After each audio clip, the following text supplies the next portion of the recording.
কি হয় যখন দুই মহাশক্তি ভগবান শিব ও দেবী কালী একে অপরকে নৃত্যযুদ্ধে আহ্বান করেন? হাজার হাজার বছর আগে তামিলনাড়ুর থিল্লাই অরণ্য ছিল দেবী কালীর রাজ্য। তিনি ছিলেন এই অঞ্চলের রক্ষাকর্ত্রী। নিজের নৃত্যশক্তি ও ক্ষমতা নিয়ে তার ছিল প্রবল গর্ব। তিনি ঘোষণা করেছিলেন, এই পবিত্র ভূমিতে আর কেউ নৃত্য করতে পারবে না। একদিন ভগবান শিব সেই থিল্লাই অরণ্যে এসে উপস্থিত হলেন। দেবী কালী একে নিজের কর্তৃত্বের ওপর চ্যালেঞ্জ বলে মনে করলেন। তিনি ভগবান শিবকে নৃত্য প্রতিযোগিতার জন্য আহ্বান জানালেন। শিব সেই চ্যালেঞ্জ গ্রহণ করলেন। তারপর শুরু হলো এক মহাদিব্য নৃত্যযুদ্ধ, যা দেখতে স্বর্গ থেকে দেবতারাও নেমে এলেন। শিব ও কালী দুজনেই একের পর এক অসাধারণ নৃত্যমুদ্রা প্রদর্শন করতে লাগলেন। কেউ কাউকে হার মানাতে পারছিল না। নৃত্যের তালে তালে আকাশ কাঁপছিল, পৃথিবী স্তব্ধ হয়ে দেখছিল সেই অলৌকিক দৃশ্য।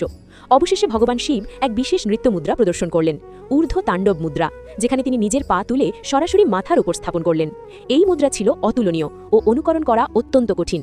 নারীত্বের লজ্জা ও মর্যাদার কারণে দেবী কালী এই মুদ্রা অনুকরণ করতে পারলেন না। তিনি নিজের পরাজয় স্বীকার করলেন এবং শিবের শ্রেষ্ঠত্ব মেনে নিলেন। যে স্থানে এই মহাদিব্য নৃত্য সংঘটিত হয়েছিল, সেখানেই আজ প্রতিষ্ঠিত হয়েছে তামিলনাড়ুর বিখ্যাত থিল্লাই নটরাজ মন্দির বা চিদম্বরম মন্দির। এই মন্দিরের গর্ভগৃহে একদিকে রয়েছেন ভগবান শিব তার নটরাজ রূপে, সেই একই আনন্দ তাণ্ডব নৃত্য মুদ্রায়। কিন্তু আশ্চর্যের বিষয় হলো, অন্য পাশে রয়েছে একটি পর্দা।